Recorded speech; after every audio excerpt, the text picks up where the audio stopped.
Coucou la famille, bienvenue sur la chaîne. Heureux de vous retrouver aujourd'hui pour une nouvelle vidéo. Manchester United qui perd aujourd'hui 1-0 face à Brighton. Hier, j'ai pas eu le temps de faire la vidéo par rapport à Manchester City qui s'est imposé 3-0 face à West Ham. Et Liverpool aussi qui s'est imposé 1-0. Donc déjà, on va commencer par le match d'aujourd'hui. Manchester United et Brighton, ce match a été un petit peu entaché par des erreurs d'arbitrage des deux côtés. Un arbitre qui n'a pas su vraiment sortir, on va dire, tirer son épingle du jeu. Il a été, je pense, débordé par l'intensité du match, car forcément Brighton, c'est le meilleur football en Angleterre, donc forcément le match a été d'une haute intensité. Manchester United, eux aussi, ils ont tenté. Rashford a tenté à de multiples reprises, mais où est-ce que vous voulez aller oui, vous avez de l'intensité sur les côtés, vous avez de la percussion, vous avez de la vitesse, mais quand un pointe, vous n'avez aucun point d'appui et que c'est un joueur qui essaie de créer de l'espace, mais qui ne sait même pas utiliser l'espace en parlant d'Anthony Martial, aujourd'hui qui m'a fait un match dégueulasse, je suis désolé.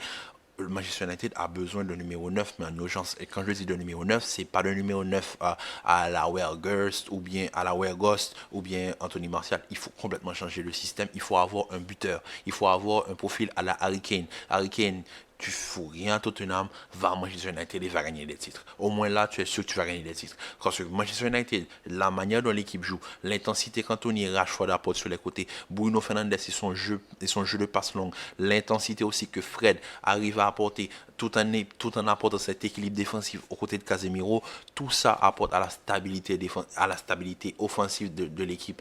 Mais quand même, aujourd'hui, ils ont fait face à, pour moi, et pour beaucoup, et pour de multitudes de personnes, la meilleure équipe en Angleterre, après City et après Arsenal, c'est Brighton. Parce que Brighton, non seulement ils ont de l'intensité, leur jeu est simple, ils utilisent très bien les côtés, leur défense, elle est propre, leur gardien, c'est un gardien qui n'est pas trop, on va dire, c'est pas un top 10 européen, mais quand même, c'est un bon gardien. Donc, ils ont une certaine sérénité défensive, ils ont une maîtrise au milieu de terrain avec Caicedo et McAllister. En plus de ça, sur le côté gauche, ils ont Mitoma qui aujourd'hui a fait du sale dans la défense de Manchester United.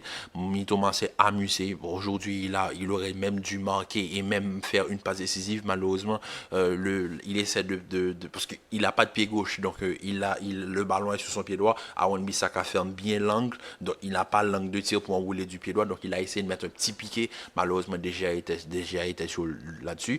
Mais voilà, pour moi, Manchester United, ils ont mis l'intensité pour peut-être, comme je vous dis, les erreurs d'arbitrage ont entaché ce match.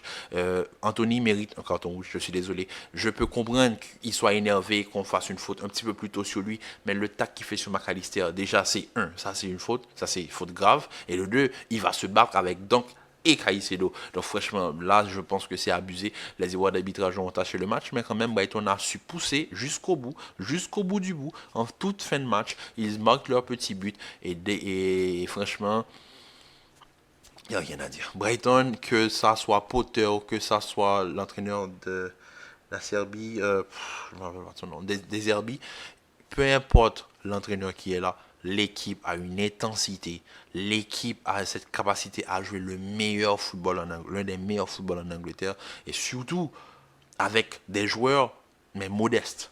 C'est-à-dire, c'est pas des De Bruyne, Gundogan ou Erling Haaland. C'est March qui aujourd'hui en fin de match a fait très mal à Manchester United. C'est Mitoma qui a fait du sale sur le côté gauche avec un Aaron Bissaka complètement perdu.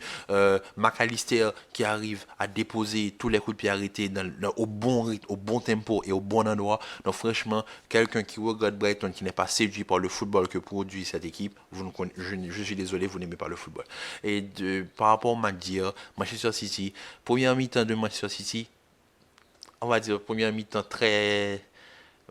mi-temps d'observation. Mais ensuite, en deuxième mi-temps, ils sont venus, ils en ont mis trois. Et Dieu seul sait ils auraient pu en mettre plus. Mais c'est une équipe très patiente. Et je pense que c'est cette patience-là qu'ils n'avaient pas l'année dernière et qui va faire peut-être la différence face au Real Madrid. Cette équipe de Manchester City, comment vous dire, au fait, là, maintenant, ils sont en train de jouer à un jeu d'échecs. C'est un jeu d'échecs, c'est un jeu de patience. Ils se sont rendus compte de leurs problèmes. Ils ont corrigé leurs problèmes. Et le problème, c'est que Pep a cessé avec ses ajustements afin de pouvoir trouver cet équilibre dans cette équipe. Et l'équipe de Manchester City, hier, l'a prouvé.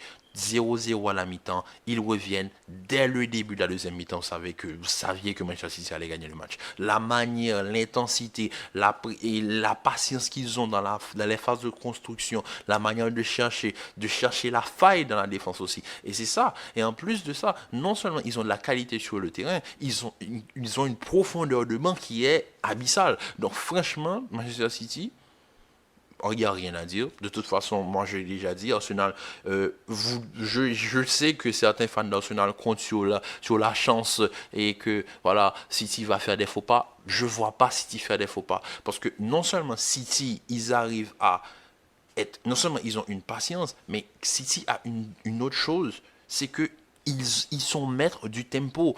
Ils accélèrent, ils ralentissent le jeu quand ils veulent. Si tu vas pas subir, ton pressing, c'est toi qui vas subir le tempo de City. Et c'est là que je pense que une équipe comme le Real qui a ce déséquilibre-là peut poser problème à City. Parce que le Real, vous savez, c'est ça. Et c'est là que Vinicius va avoir une tâche ultra importante par rapport au match face à Manchester City. Le Real, quand ils vont avoir ces phases de gestion où ils sont gestion temps fort, temps faible, il va falloir que City soit vraiment bien en place parce que si Vinicius prend l'espace, ils sont morts. Ils sont morts. Si non seulement Vinicius prend l'espace, Rodrigo arrive à le suivre, Valverde le suit et Karim Benzema est en retrait, Vinicius n'est plus le Vinicius de 2018-2019. L'année dernière, il a commencé à apprendre de ses erreurs et franchement, maintenant, Vinicius va pouvoir ralentir le jeu et être maître du ballon. Et c'est pour ça que le match Manchester City-Real Madrid est très attendu. Maintenant, j'espère qu'on ne va pas avoir tout ce suspense-là pour avoir un match où le Real se fait dominer ou détruire, où le City n'arrive pas à répondre au Real, même si ça m'aurait étonné que City n'arrive pas à répondre au Real. Et Liverpool, qui franchement, ça fait plaisir de revoir Liverpool se battre au moins pour une Coupe d'Europe. Liverpool qui essaie par tous les moyens de rattraper leur petit retard, mais franchement, ils le méritent.